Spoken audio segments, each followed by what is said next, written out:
bado hawaridhishwi kwa ambacho kocha anakionyesha na wachezaji wanakionyesha uwanjani. Kwa upande wako ni mkaji. Tena kama kuna siku tumecheza mechi ngumu ni leo. Tumecheza mechi ngumu sana kwa sababu hawa wa Angola walikuja kama mtu ambaye anatafuta pumzi kwenye kina kirefu cha bahari. Walikuja wako very aggressive first half. Mimi niwapongeze sana wachezaji wetu, waliweza kucheza kwenye ile pressure ambayo wamekuja nayo hawa jamaa wa first half, na wamethibitisha leo wileti ya Angola kwamba sio timu nyepesi. Kufungwa home and away na Yanga imeua kabisa performance yao ya leo. Ile story ambayo mlikuwa nayo kwamba Yanga imecheza na timu nyepesi, hawa jamaa sio timu nyepesi, na wameprove leo mbele ya macho yenu quality ambayo wako nayo. Kwa hiyo mimi niwapongeze sana wachezaji. First half waliweza kusalia mchezoni licha ya pressure kubwa ambayo walikuja nayo. Second half yakafanyika badiliko kidogo ya kiufundi. Profesa Pacome akarudi shimoni pale, Edmundi akaenda kushoto, Chikola akaenda kulia, na rhythm sasa ikaanza kupatikana. Baadaye akatoka Prince Dube akaingia Tembo Boyeli, ile rhythm sasa ikaanza kupatikana. Limefunga goli bora sana nafikiri kwenye hii hatua ya awali. Sidhani kama kuna goli ambalo movement yake ni movement bora kama hili goli la Pacome Zouzoua hapa alofunga leo. Kwa hiyo imekuwa ni performance nzuri second half, na mwalimu wetu ameendelea kuthibitisha anaweza kusoma mchezo, akabiliana na pressure na akaja na majibu pindi ambako anaulizwa maswali magumu kwenye pitch. Kama Yanga hii ya Romain Folz ni cha pili inaonekana kuwa hatari ukichukulia kwenye sample ya baadhi ya michezo mikubwa ya Simba kule ugenini. Hapa leo unaona kipindi cha pili huwa inakuja kivingine zaidi. Siri ni nini? Hakuna siri yoyote nyuma, tunaendelea kutengeneza bado. Yaani kuna kitu bado tunakitengeneza. Nafikiri second half leo mmeona rhythm ambayo tulikuja nayo. Naamini ndani ya muda mfupi tu hii rhythm itakuwa imeshakolea hii. Kinachoonekana kipindi cha pili kitaonekana pia kipindi cha kwanza.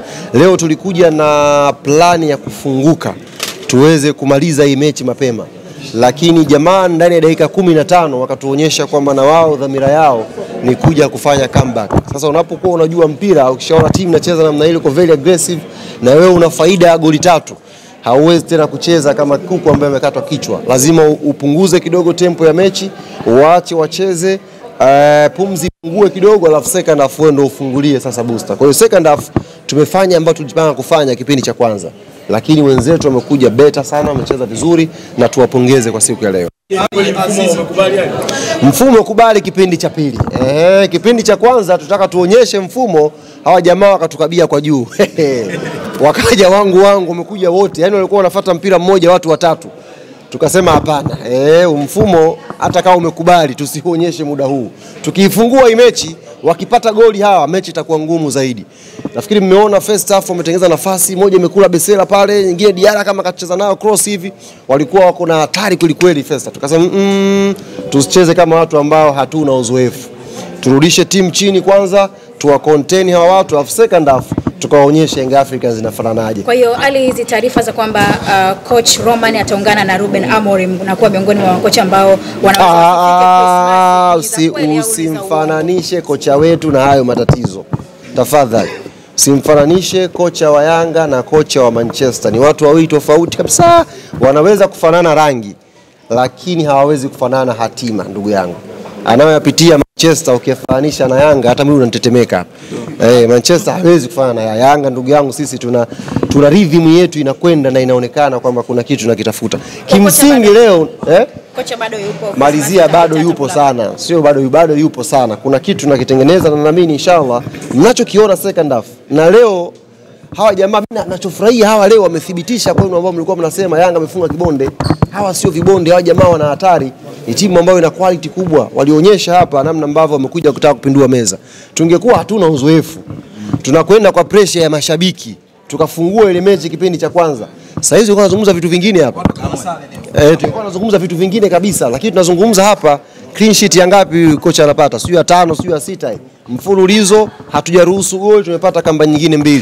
Inaonyesha ukomavu wetu wa kimpira na uzoefu wetu wa kimashindano. Kama mfumo umekubali, lakini inaonekana kama hamjapata kikosi cha kwanza. Manake mwalimu anabadilisha sana wachezaji. Inatokana na mechi ndugu zangu. Tuna back to back. Hivyo tunaondoka kesho saa 10 kuelekea Mbeya. Kuna mechi nyingine tena Mbeya na Mbeya City ya ligi. Kwa hiyo hii back to back inafanya mwalimu pia awe anafanya rotation. Kwa mfano jana Mohamed Dumbia alipata shida kidogo kwenye uwanja wa mazoezi. wataalamu wa afya wakamshauri mwalimu, hakuna haja ya kumriski huyu kucheza mechi hii na una mechi nyingine ngumu ya ligi inafuatia. Kwa hiyo mpumzishe. Ndio maana hamjamuona leo Mohamed Dumbi. Angeweza kucheza kama tungekuwa ni kauka nikuvae.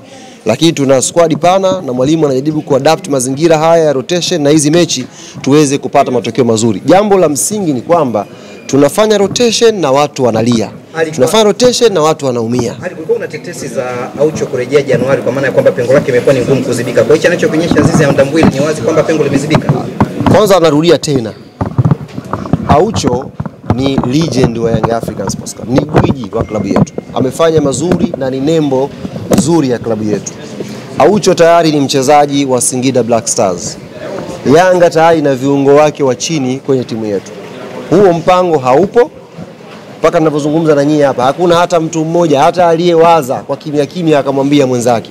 Hakuna.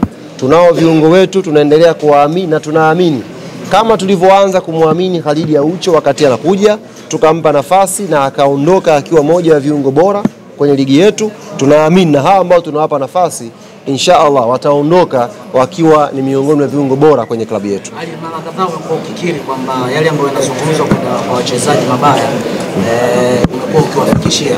Hivi kwa sasa ambapo kocha akizungumza uzuri ni kwamba wanasoma. Yes, wanasoma sio tu benchi la ufundi wachezaji wanasoma. Duniani kote pressure hii, unajua hii pressure ambayo Yanga wako nayo ni pressure ya dhidi ya Yanga yenyewe. Sio kwamba kuna kitu Yanga wanafanishwa nacho, ni Yanga yenyewe dhidi ya Yanga yenyewe. Watu wanatafuta, wanasema ni ile identity ya club ndio inatafutwa, yani kwamba mbona tupigi pasi 80, tupigi pasi 1000, tupigi pasi 2000. Lakini mwalimu anatuonyesha ana plani yake na anatuonyesha ana mipango yake, na alhamdulillah mipango hiyo inatugia matokeo. Unajua timu haichezi vibaya kama Manchester, haichezi vizuri na inashonwa. Lakini sisi huku tunacheza kwenye falsafa mwalimu anatuletea na tunapata matokeo mazuri. Ni jambo la kumshukuru Mwenyezi Mungu, na leo nyie mnakiri kwamba kipindi cha pili Yanga inakuwa hatari. Kwa maana yake tunakwenda kufanyia kazi kipindi cha kwanza kifanana na kipindi cha pili, mambo yaende vizuri. Sasa kwa nini wanakuwa wanamjadili sana? Maana yake ni mapema kocha tu kama hapa na mechi labda 5 mpaka sasa. Unafikiri ni kwa nini tofauti na makocha wengine wote ambao si timu kubwa, si timu kubwa? Wewe unafikiri alikuwa anafundisha huyu timu ndogo ndogo angejadiliwa? Timu kubwa kaka, lazima kila siku uzungumzwe. Hivi tungekuwa tumeshinda leo goli 8, nyewe mngejadili nini hapa? Hizi magote mmekuja hapa mnaswali tu la kocha wote. Timu kubwa hii lazima naye apitie hii pressure ya kufundisha timu kubwa. Ametoka timu anazofundisha, amekuja Young Africans, anatakiwa feel pressure Young Africans. Unashinda 2, jumla goli 5, una qualify, hujaruhusu goli, bado watu wana demand zaidi. Hiyo ndio Yanga. Huyu kocha sio mimi, anatonifaisha kocha namna ambavyo anavuruga watu. Yeye anakwambia nini ukizungumza naye, kwa sababu anaona maandiko ya watu wengi waandishi wakimjadili.